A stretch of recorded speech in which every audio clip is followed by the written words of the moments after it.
Olá pessoal, sejam muito bem-vindos ao nosso programa piloto. Quero convidar vocês a estar aqui com a gente. Mas e se esse programa não for só um programa piloto? E se eu for o apresentador desse programa? E se os nossos convidados forem pessoas fantásticas? Então, eu quero apresentar para vocês os nossos convidados de hoje, Kevin e Juliano. Kevin e Juliano são fundadores da startup Efrila. Juliano é programador aí já há muito tempo no mercado. Kevin é engenheiro e partiu para o empreendedorismo. E também Juliano, que não é comum ver um programador no mundo do empreendedorismo. E hoje a gente vai falar um pouquinho sobre startup, sobre negócio, e sobre a trajetória de vocês. Sejam muito bem-vindos, tá bom? Obrigado, Jaderson. Show, valeu. Obrigado aí pela oportunidade do convite, de estar participando aqui com vocês. Para mim é um prazer estar aqui com você. Nunca te vi tão alinhado assim, cara bonito, elegante. Obrigado. Vocês têm que ver esse rapaz aqui, vocês têm que ver o jeito que tá. Tem talento, né? Galera do Campo Norte vai dominar o mundo, já falei. Campo Norte, Uruaçu, Nortão lá, dominando. É isso aí, bora lá, bora nessa. É isso aí. Vamos lá. É um Então, para a gente começar aqui hoje, eu queria que vocês fizessem um pitch do Efrila. Juliano ou Kevin, quem faria o pitch do Efrila hoje pra gente? Vou passar a bola pro meu sócio, porque ele é o cara do pitch. Eu já fiz algumas vezes, mas eu não acho que meu pitch ainda tá afiado, não. Mas eu acho que o dele tá melhor. Vamos lá então, cara.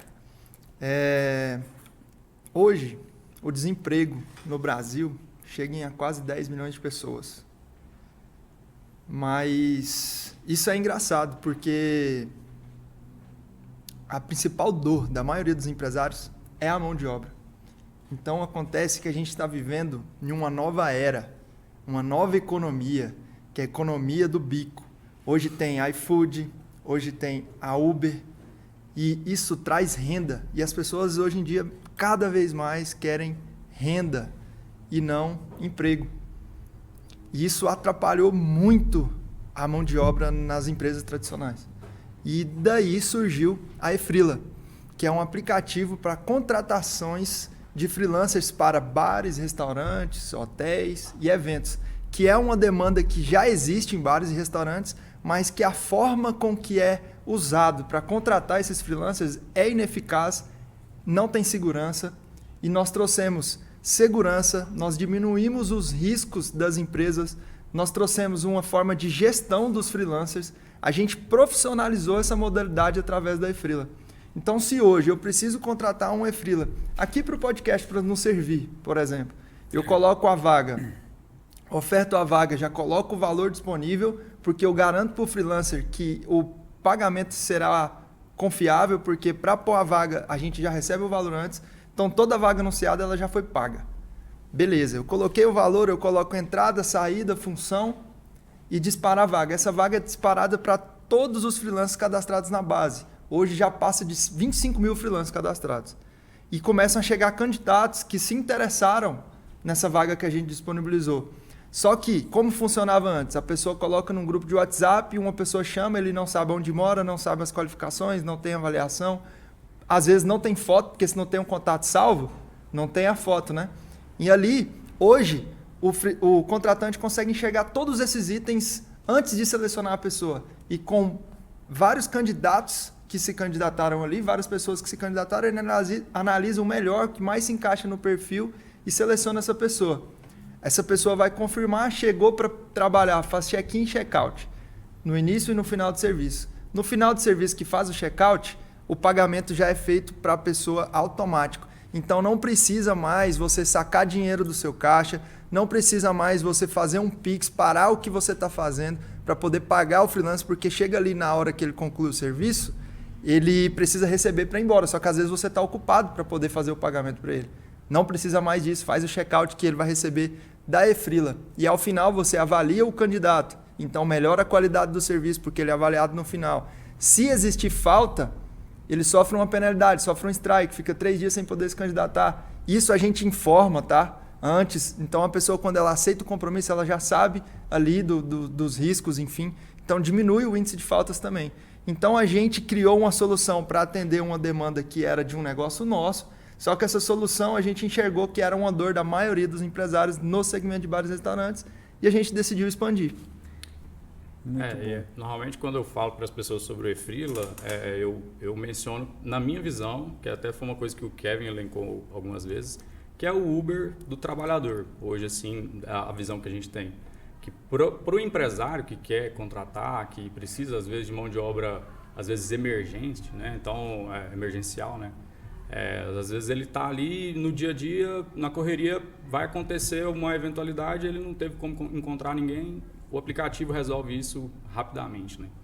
Então, sempre quando eu vou falar, eu uso muito esse termo, né? Ele abre uma porta ali, então, entre uma oportunidade de emprego e solucionar um problema do próprio empresário. Exato, e democratizou bastante. Porque, por exemplo, a Uber, a pessoa precisa ter um carro. O iFood, a pessoa precisa ter uma moto. No E-Freela, a pessoa precisa se dispor do seu tempo. Não precisa de investimento inicial para começar. Outra coisa, se eu quero trabalhar aqui para você, aqui no podcast, que foi o exemplo que a gente usou, o que eu teria que fazer para trabalhar aqui no podcast? Primeiro, te conhecer. Porque você não vai chamar uma pessoa que você não está no seu ciclo. Hoje, uma vaga ofertada lá, você dá a mesma oportunidade para todo mundo que está lá dentro. Entendeu? Então, democratizou mais isso. E acaba que ampliou o número de candidatos. Muitas pessoas boas que não tinham acesso, agora têm acesso às vagas, às oportunidades por conta do E-Freela. Um marketplace de serviço de vagas de emprego ali também, esse né? Entre as empresas, né? Com certeza é isso. Muito bacana, Kevin. Muito bacana, Juliano. Eu vejo que com a experiência que vocês tiveram com esse processo, com esse negócio, né? A questão, quando a gente começou, eu falei, faz um pitch aí do E-Freela para a gente. Se falando de negócio, é uma grande dificuldade fazer pitch para as pessoas hoje, né? Muita gente tem ideia, tem um negócio, mas não sabe falar do seu próprio negócio, não sabe fazer um pitch. Você buscou se aperfeiçoar nessa questão do pitch, que eu sei, né, que você já me pontuou, mas na sua visão, o que é o mais importante para a pessoa quando ela pontuar, quando ela for fazer um pitch, né? Quais os maiores erros que elas cometem, que os empresários cometem quando vai fazer um pitch? Não enfeitar demais. Traz a dor que você resolve, como você resolve essa dor. Não enfeita demais. Pessoas hoje perdem oportunidades de investimento, perdem oportunidades de negócio por pitch errado. Por vaidade, seria? Muitas vaidade vezes de não buscar conhecimento. Sobre o negócio, né? E de não buscar conhecimento. Porque se eu chego aqui fazendo um pitch, não, eu sou Kevin, conheci aquilo, tinha isso, tinha aquilo. Cara, não é isso que você quer saber. Você quer saber qual a dor que eu resolvo e como eu resolvo esse problema. E aí, se você começa... Quando você vai levar um pitch, na maioria das vezes é para investidor. O investidor quer o quê? Ele quer saber a dor que você resolve, como você resolve. Se você trazer informações demais que não é isso, isso vai prejudicar o seu pitch e vai tirar o interesse desse investidor, entendeu? Então, ser mais essencialista. Essa é a palavra no pitch. Traz a dor que você resolve, como você resolve.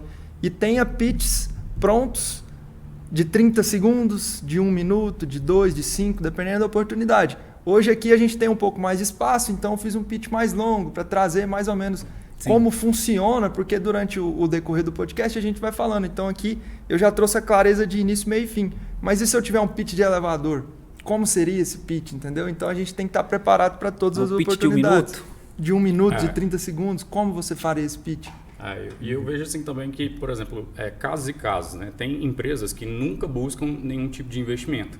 Então, dificilmente ela vai estar na frente de alguém disposto a colocar dinheiro no negócio dessa empresa.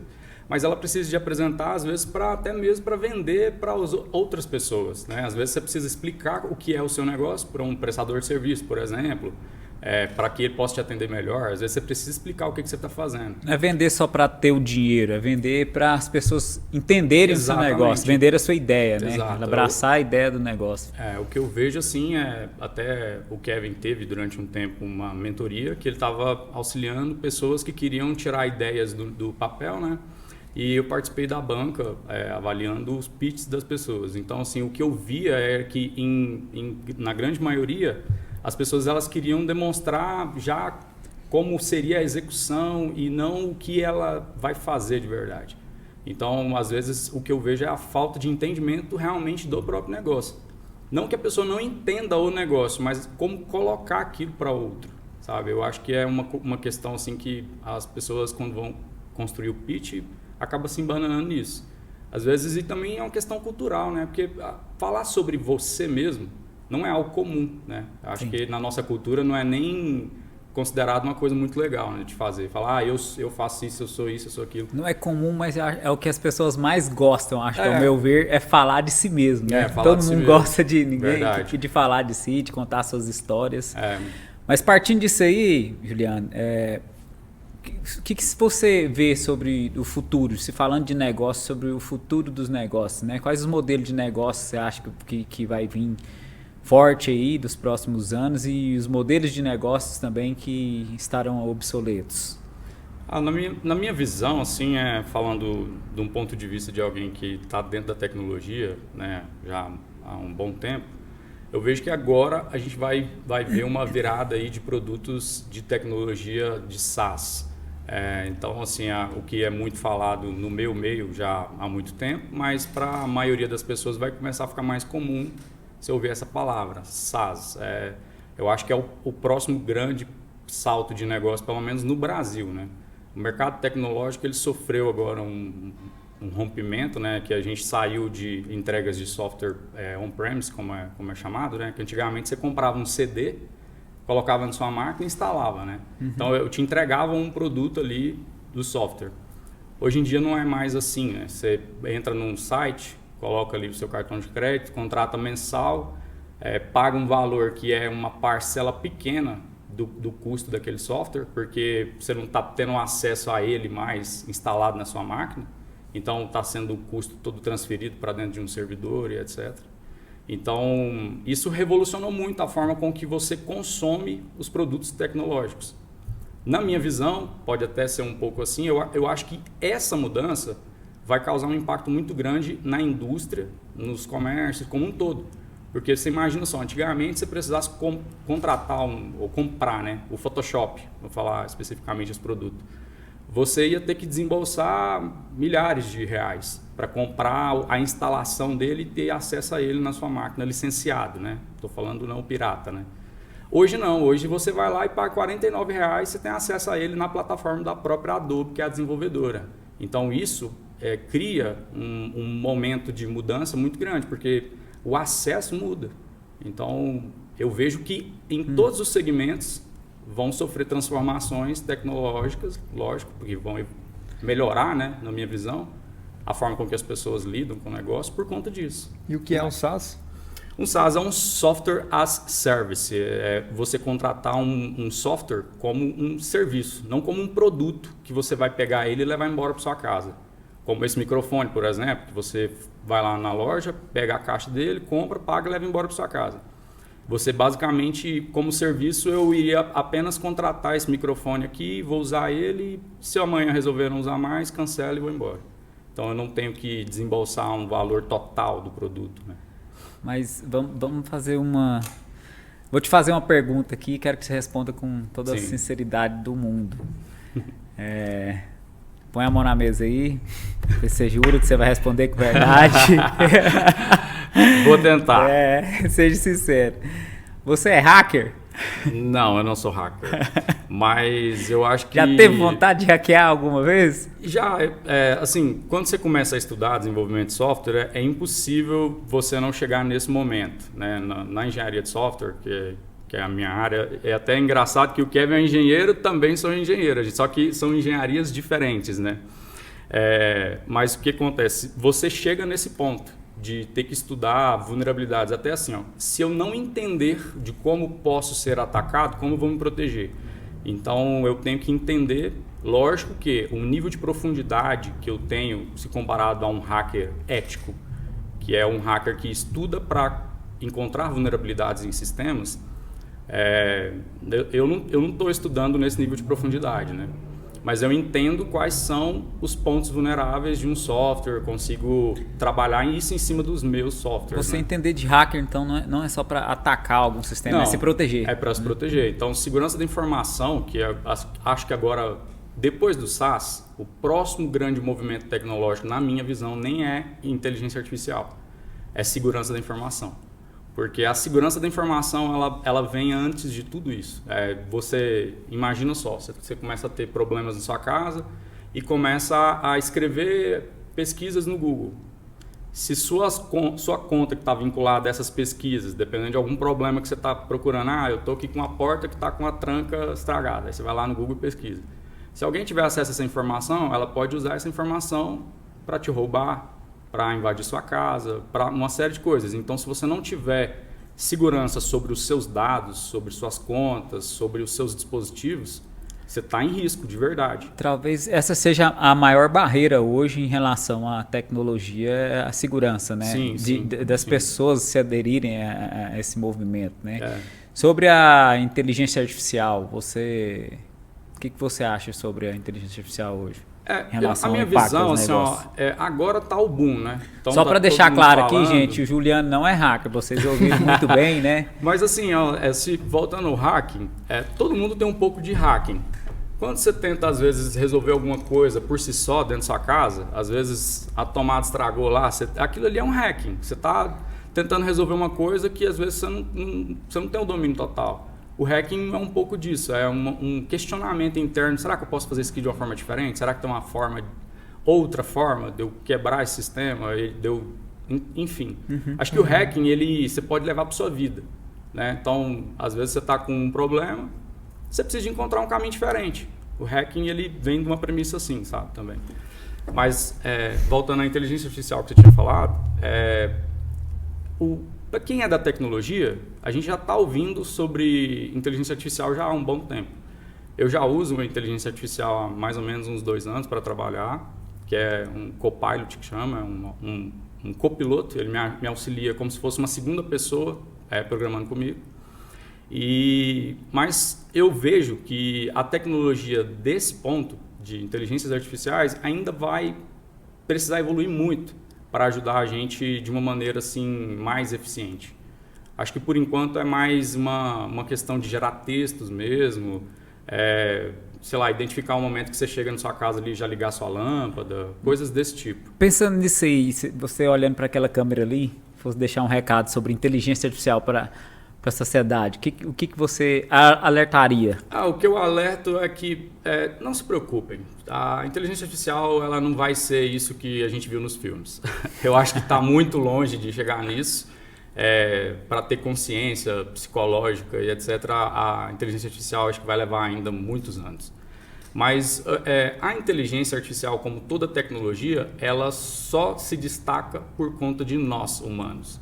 Então, vai ser só mais uma ferramenta que vai ajudar a gente, como um abridor de latas, por exemplo. Quem vai sair na frente, eu acredito que seja assim, seriam pessoas que dominam a ferramenta, né? Com certeza. Então, se você tem esse bloqueio ainda, isso não é para mim, eu acho que é fundamental você começar a estudar a inteligência artificial, né? Porque muitas pessoas falam, né, que a inteligência artificial ela vai impactar a sociedade igual quando a sociedade descobriu o fogo.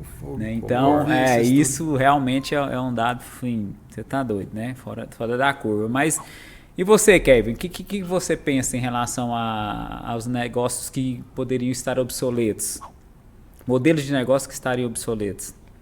Eu acho que hoje a gente tem que procurar elevar um pouco o nível de consciência para um nível de consciência de produtos escaláveis, porque tem a diferença do escalonável para o escalável. O escalonável é de acordo com o crescimento eu tenho que investir junto. O escalável eu consigo aumentar o meu crescimento mantendo o meu custo. Por exemplo, a gente agora entrou em Maceió. Eu não aumentei o meu custo para poder escalar o meu produto. Isso é um produto escalável. Então, eu acho que cada vez mais vão haver movimentos dentro das grandes empresas, principalmente. Hoje, inclusive, já existem grandes empresas que têm um fundo para investimento em startups, que se aquela startup virar, vai melhorar o game daquela empresa.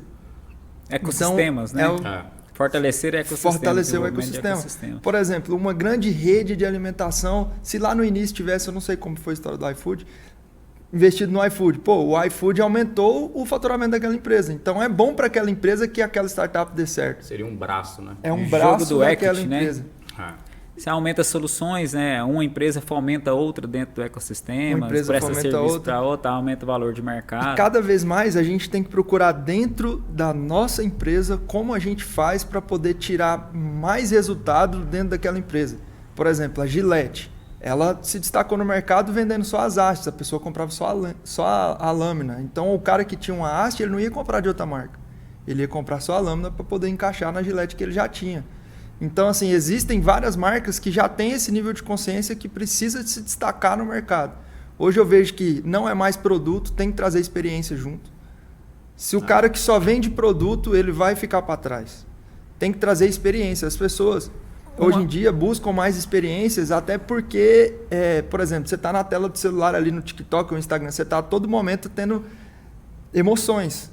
Então, não é mais só eu chegar aqui e beber uma água. Eu preciso chegar no ambiente e sentir alguma coisa.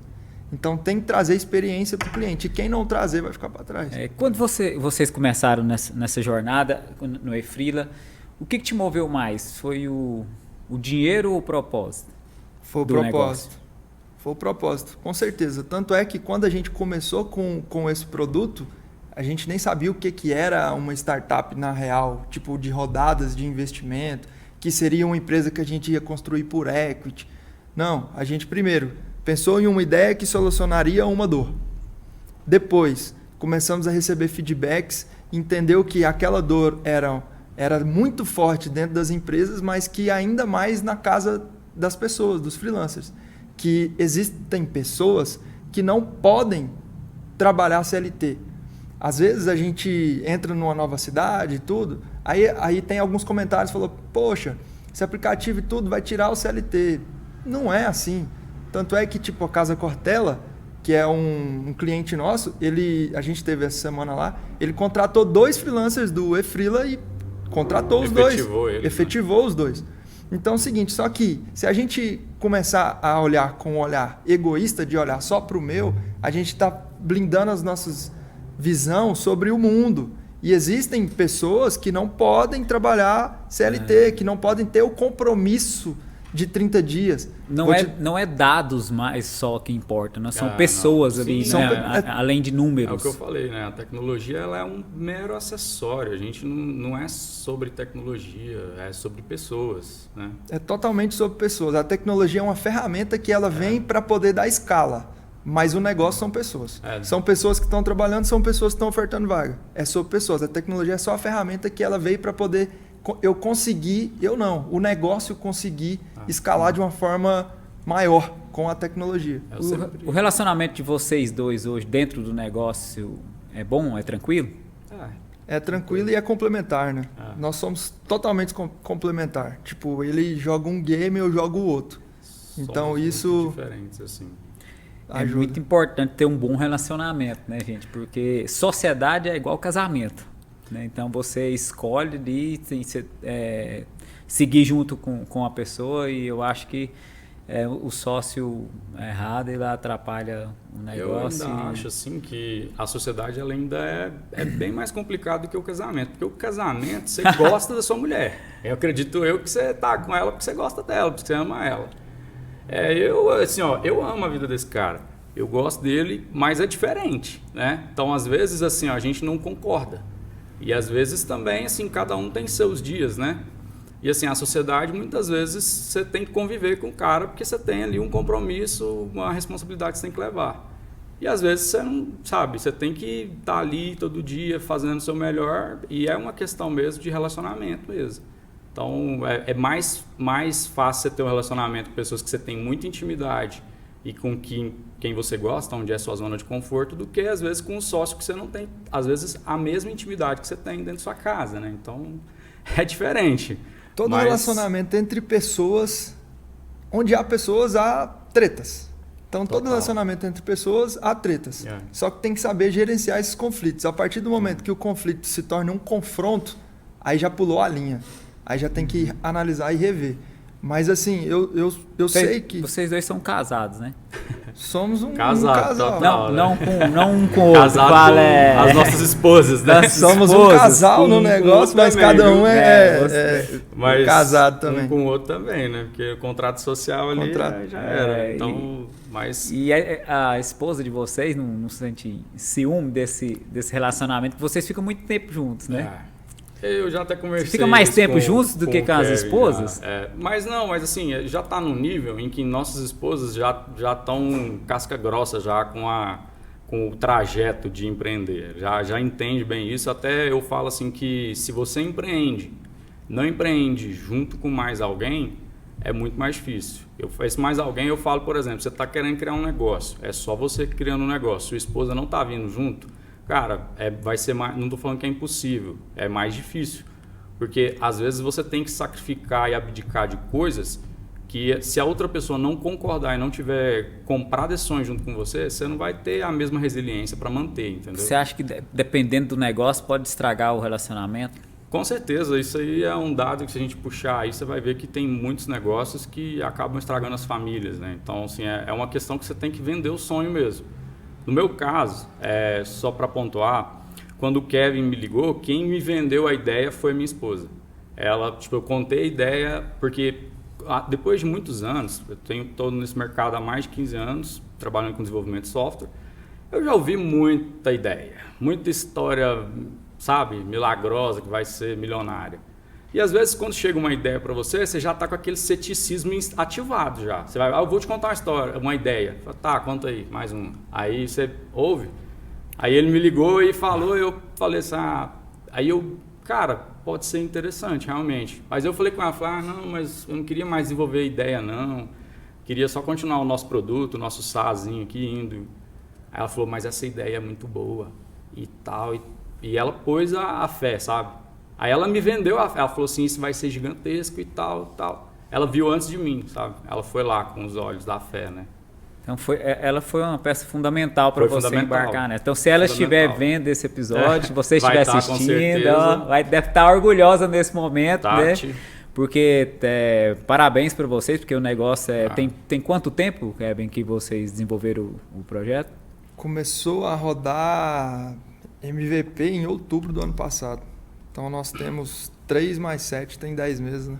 Mas eu olhei nos registros de desenvolvimento nosso lá, então a gente está há 14 meses desenvolvendo o produto. Então, quando nós lançamos, que o Kevin pontua aqui, nossos lançamentos, né? Assim que a gente já começou a rodar MVP. O que foi mais difícil para vocês durante esse tempo aí? Eu acho que gerenciar nosso emocional é mais difícil, porque, não sei pra mim, né? Pra você acredita que é isso também? Também. Porque assim, por mais que parece, as pessoas falam muito assim, é um aplicativo, explodiu, não sei o quê. Não, assim, longe disso. O que a gente vê na TV, o que a gente vê em filmes, é tudo hollywoodiano, gente.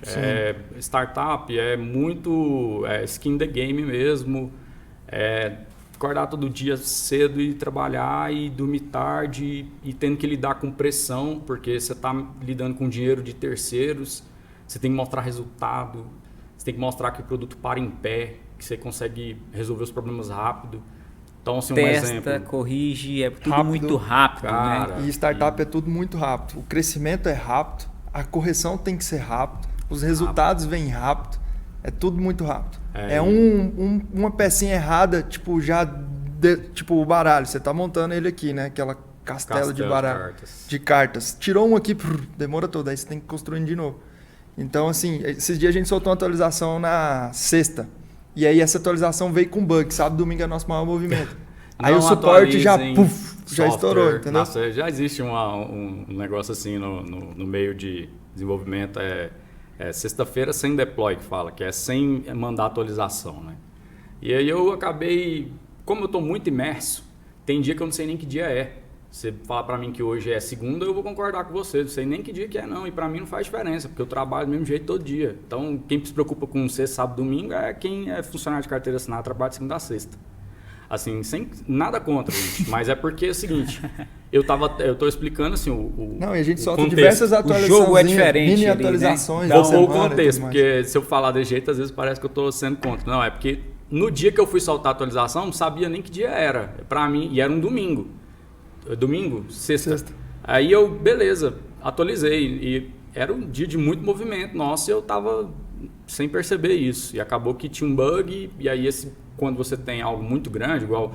Muito grande, estou falando assim, na nossa visão já, né? Porque o eFreela, a quantidade de freelancers que a gente tem é grande, mas ainda não é, tipo, gigantesco. Mas já dá uma demanda enorme de suportes por causa de um pequeno problema. Então, quem entra nesse jogo assim, de startup no início, como vocês estão passando agora, você acaba tendo que se privar muito do social, de casa, para ficar full time dentro do negócio. Eu acho que até, perdão de cortar, mas, cara, tudo na vida que a gente for fazer, no início a gente tem que pôr o máximo de energia. O avião... Ele, para decolar, primeiro ele liga os motores, ele se posiciona e ele ativa ali os propulsores e gasta toda a energia e decola, liga a turbina e gasta toda a energia máximo possível. Depois que ele já está lá no alto, lá que ele... Puff, é o voo de cruzeiro, né?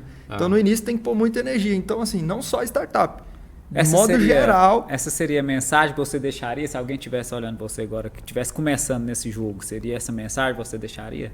Eu deixaria uma... mensagem que é essa mensagem que, cara, é foco e energia, seja essencialista, não desvie o foco, não tenha coisas demais para fazer, foque em uma e você vai ter resultado dela.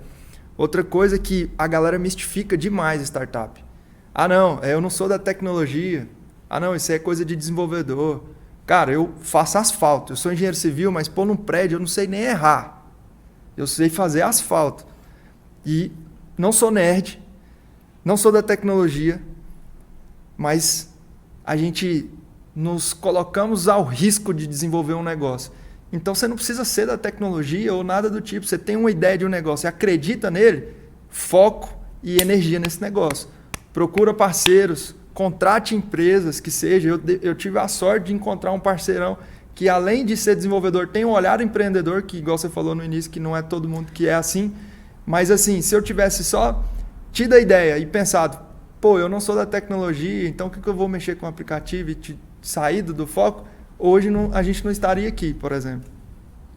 Então é fundamental ter pessoas boas do lado da gente para empreender também, né? Porque sozinho eu acho que é uma caminhada muito difícil, né? Lembrando que startup, gente, é um jogo muito diferente de empreender, né? Empreender de fato, você montar um negócio físico ali, espaço físico. Então, o jogo de startup, ele é um jogo mais agressivo, né? Mais rápido. Então, você tem que corrigir rápido, você tem que testar rápido, você cresce rápido, como você mesmo aqui pontuou, né? Então, você acha que sim, que essa questão do espiritual, ela conta muito nessa jornada? Eu acho que é essencial. Se não fosse o espiritual, tipo assim, vamos dizer aqui, o espiritual é o que me dá energia para manter em pé e não desistir. Porque eu sei que eu sou filho e que o pai quer o bem do filho. Então Deus não vai querer o meu mal e não vai ter me deixado até aqui para eu não ter. Por exemplo, eu ainda não sou pai, mas eu morro de vontade de ser pai. Mas eu imaginando aqui, se eu tenho um filho, se ele não pode tomar refrigerante, eu iria dar um refrigerante para ele? Para depois tomar e falar que ele não pode? Não. E eu imagino que esse é o olhar do pai com o filho. Eu não vou dar algo para depois tomar. Porque eu não vou dar algo que ele não pode. Eu acho que a gente tem que se capacitar, porque Deus ele dá as coisas pra gente de acordo com a nossa capacidade. Então, nossa parte a gente tem que fazer, que é buscar aprender, tem que agir, tem que se capacitar, tem que se movimentar, skin the game o tempo inteiro. Mas o espiritual por exemplo, se você tem um filho de 5 anos, isso aí eu ouvi do Vilela, Alex Vilela, parceirão, hoje é sócio também na eFreela como advisor, é uma pessoa que eu admiro muito. Ele tem filhos, ele tem filhas, e aí ele falou o seguinte... Cara, imagina, eu para minha filha, se eu tivesse hoje 10 milhões na conta, ela tem, se eu não me engano, 8 anos de idade. Eu não iria dar 10 milhões para ela. Por quê? Porque ela não está capaz. Quando ela tiver 15, será que eu colocaria 10 milhões na mão dela? Você acha que o dinheiro estraga a pessoa? Cara, eu acho que a pessoa ela tem que saber lidar com o dinheiro e com a responsabilidade que vem junto. Igual esse caso da filha, por exemplo... Trazendo para o lado espiritual, Deus não vai te dar algo que você vai perder. você ainda não está preparado. Então a gente tem que manter capacitado para poder receber. Então, eu, olhando para uma filha ou filho, eu iria dar algo para ele na hora que eu sei que ele tem capacidade de tocar aquilo. Eu não iria dar algo sabendo que ele vai perder aquilo. Então, assim, essa parte espiritual é a base para a gente seguir as outras. As inteligências espiritual, emocional, cognitiva, financeira, a espiritual, eu creio que tem que ser a base, o fundamento para construir o restante em cima da base espiritual. O que é Deus para você? Deus para mim é... Com o fundo do seu coração, responde para a gente essa pergunta. É a única coisa. Deus para mim. Se tirasse tudo e eu ainda tivesse os pés de Deus, não as mãos, que os pés é a misericórdia. Se eu ainda tivesse a misericórdia de Deus sobre a minha vida, não precisaria ter mais nada. Que ali era o suficiente para mim. E para você, Juliano? Cara, para mim fica mais com uma visão paternal mesmo. Para mim, Deus é o nosso pai, né? Então, eu até brinco assim com os meus amigos que toda treta que você tem com Deus é um problema que você tem com seu pai que você não resolveu. Então, quando eu escuto alguém falando assim, eu sou ateu, cara, chama seu pai logo e resolve isso. É mais fácil do que você estar abrindo mão de viver sua espiritualidade. Então, para mim, Deus é o pai mesmo. E eu concordo plenamente com o que o Kevin falou. Acho que o que a gente precisa mesmo é ter a misericórdia de Deus. Eu acho que o lado espiritual é muito importante. Eu acho que sem a base espiritual, acho que é muito difícil você conseguir suportar muitas vezes as coisas que você não tem controle. Eu até falo muito assim, falei com o Kevin hoje, falou assim, às vezes a gente faz planos e Deus olha e ri. Porque você acha que você tem controle sobre a sua vida, você não tem controle. Você controla acordar cedo muitas vezes, vestir sua roupa, tomar seu banho. E às vezes, se Deus quiser também, nem isso acontece. Você vai tomar banho, liga lá o chuveiro e não tem água. Então, a gente é cheio de planos, né? Porque nós temos a falsa ideia de que nós estamos controlando. A gente não está. Você precisa manter seu lado espiritual forte para você não desanimar. Porque assim, tudo que está ao nosso redor, muitas vezes, é tentando, às vezes, nos desanimar. Então, se você não estiver forte espiritualmente, na base familiar também, se dá bem com as relações familiares, porque é a base familiar que te auxilia. Senão, cara, você desiste rapidamente das coisas. A sua resiliência cai assim muito. Empreender tem muitos altos e baixos, e esses altos e baixos você vai conseguir lidar se você tiver os tripés, né? Igual o Kevin falou. Então, se tiver com a base, com o fundamento, que é a base espiritual. A base espiritual, familiar, sólida, né? Sim. Eu acho assim, são pilares fundamentais para... E voltando lá do início, lá na criação, Deus criou o homem, né? E ele falou, de todas as árvores você pode comer, menos essa aqui, ó, que é a do conhecimento do bem e do mal. Então, ali na criação, já foi para abundância, não foi para escassez. Se fosse para escassez, seria assim, ó, você só pode comer dessa única árvore, de todas as outras você não pode. Então, na criação, Deus já não criou para abundância. Aí vem Gênesis 1:26, criou o homem à imagem e semelhança do Criador. Nós somos o único ser que é a imagem e semelhança do Criador. Todos os outros seres que habitam não são. Nós somos o único ser que é a imagem e semelhança do Criador. E para governar sobre a terra e sobre as águas, sobre as aves que habitam no céu. Então, o propósito de Deus para nossas vidas é para que a gente tenha vida e vida em abundância e que a gente tenha governo. E esse governo não é sobre governo de autoridade, só sobre isso. É governo de eu decidir o que eu quero, o que não quero, de eu decidir estar bem ou não, de eu ter a decisão de enfim, o vício. Tem muita gente que fala, não, eu sou livre, eu vou fumar, eu vou beber, eu sou livre. Isso é prisão, isso não é liberdade. Porque a liberdade é você falar, eu não quero isso e não usar. Isso é liberdade. Entende? Isso é governo. Aí eu falar, não, eu não quero e não vou fazer. Liberdade é governar a própria vida, total. De fato, desde que aquilo te faça bem e faça bem ao próximo também, né? Então, eu também acredito firme nisso aí. Mas quero agradecer vocês, o bate-papo foi muito bacana aqui. Muito obrigado pela presença. Foi fantástico a gente falar com o Kevin e o Juliano aqui hoje. Nossa, que agradecemos. Pra gente é uma honra. Tem um desafio enorme. Convido vocês a conhecer o eFreela, uma startup aí que vem oferecendo oportunidade para muita gente. E espero a gente poder bater um próximo papo aí, tá bom? Show. eFreela BR é o Instagram do eFreela. Meu Instagram é Kevin Vida com 2 Ds, KEVENVIDDA. Seu Instagram é o que, Juliano? Juliano? Juliano Carvalho DJ. O DJ é uma longa história. Vamos deixar para o próximo episódio. Próximo história do DJ. A gente conta. Então valeu, pessoal. Obrigado. Muito obrigado. Valeu. Até a próxima. Até.